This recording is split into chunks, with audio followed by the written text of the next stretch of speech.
Education and professional training in human rights and responsibilities have always formed an important part of rights and humanities work.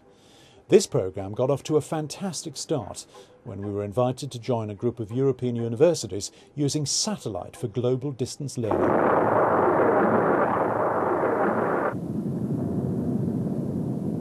This initiative was particularly important at a time when the Berlin Wall prevented scholars and practitioners from Eastern Europe from having contact with their Western European counterparts.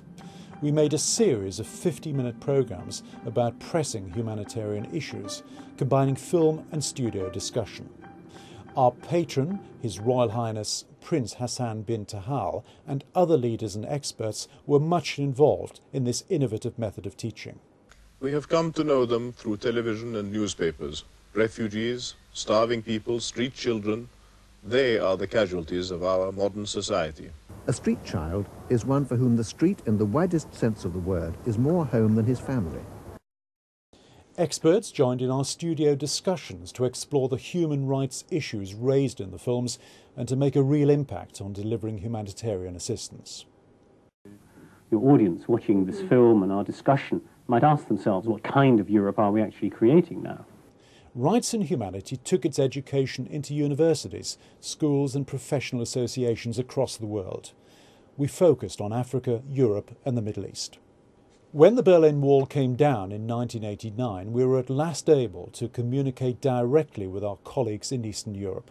We took this opportunity to establish a human rights centre at the Jagiellonian University in Krakow, and we trained academic and administrative staff in human rights work. Another critical area of rights and humanities work is building bridges of understanding, as Archbishop Desmond Tutu explains. They have been pioneers in bringing together people of many faiths, cultures and walks of life in a common commitment to prevent and relieve human suffering.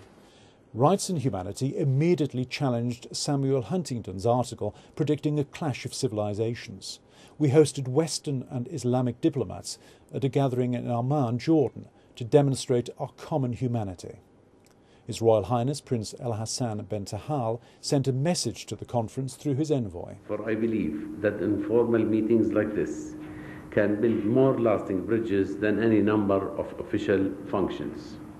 Through friendship, cultural exchange and visits, the gathering built a multi-faith, multicultural consensus and commitment towards human rights.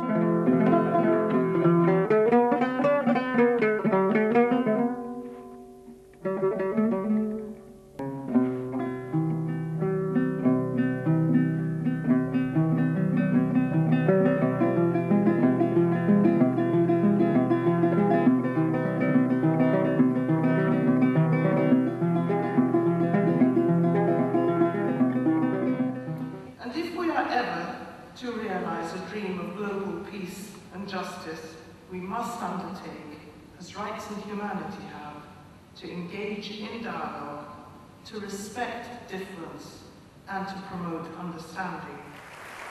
A recent example of our bridge building was in November 2006, when we took Archbishop Desmond Tutu to Tahar in the Middle East, where the message of rights and humanity was well received.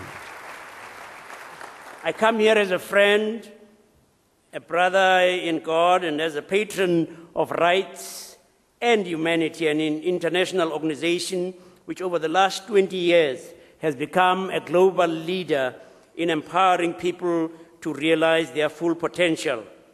And I want to pay a very warm tribute to this NGO and to its outstanding leader, Julia Hausermann.